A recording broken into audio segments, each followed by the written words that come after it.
Welcome everybody, my name is Michael and today we're discussing about LocalBitcoins, an exchange for P2P currency sharing where you're able to meet people in real life, purchase Bitcoin, or as of 2021 they expanded, you've got some couple other altcoins such as Dogecoin, Cardano and whatnot. Well, LocalBitcoins is shutting down as of today. There's no further signups.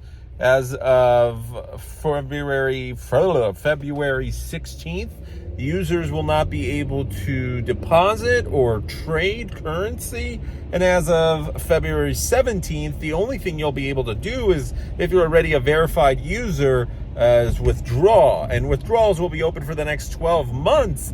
But that's it. They're shutting down. LocalBitcoins will be no longer here. This is a platform that started in Helsinki in 2012, and I was a big fan of it.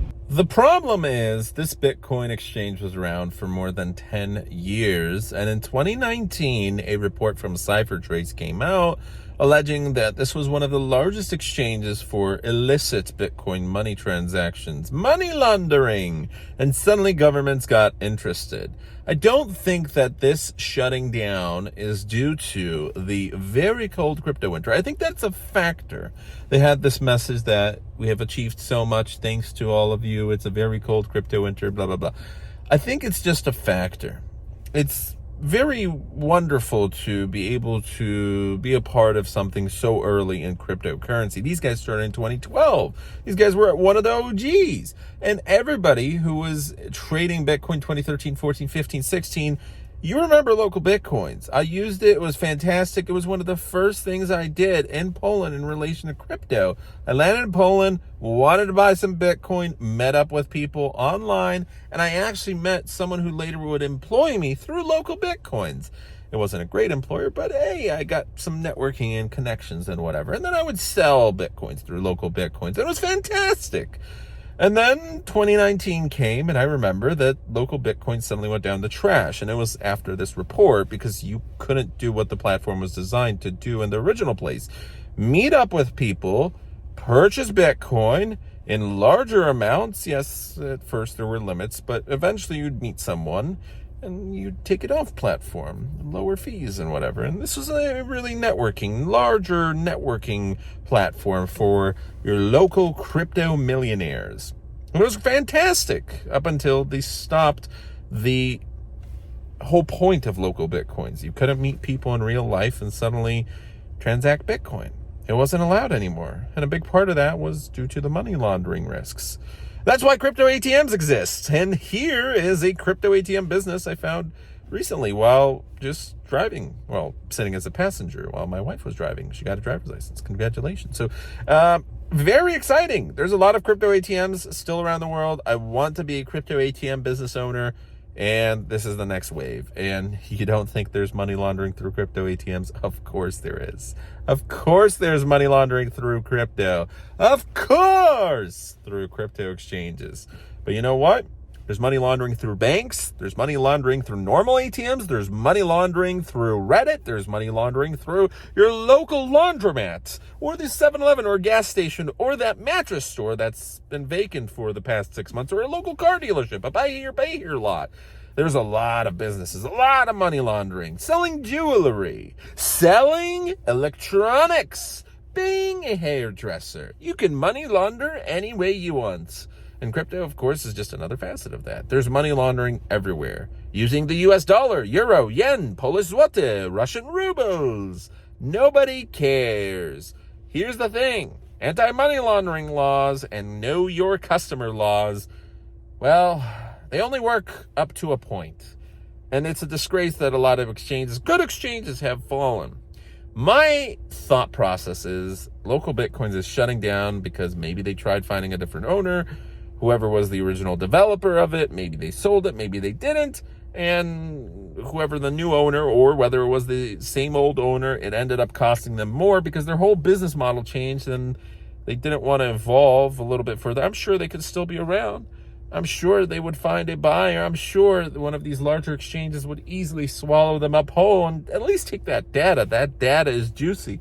So the only conclusion I can come to is there must be something else. Maybe there was a cease and desist. Maybe whoever's running this from, whether it's Finland or other European countries where there could be stricter standards on cryptocurrency and money regulations, well, maybe there was threats. Maybe there was the fear of operating such a business. I'm sure there's a lot of money. Whoever is able to operate such a business, you are able to become a millionaire, if not already a millionaire, and just attaining that status and holding on to it. Well, I'm sure there's something else. We may never find out, but it's sad to see LocalBitcoins go. It still is operational right now, but I have many fond memories because this was one of the first platforms that I've used, and it sucks because every single year there's less and less of what was there. And maybe I'm not so involved in cryptocurrency anymore because I don't really have money, but it's just a shame to see all these businesses change due to regulation. That's it.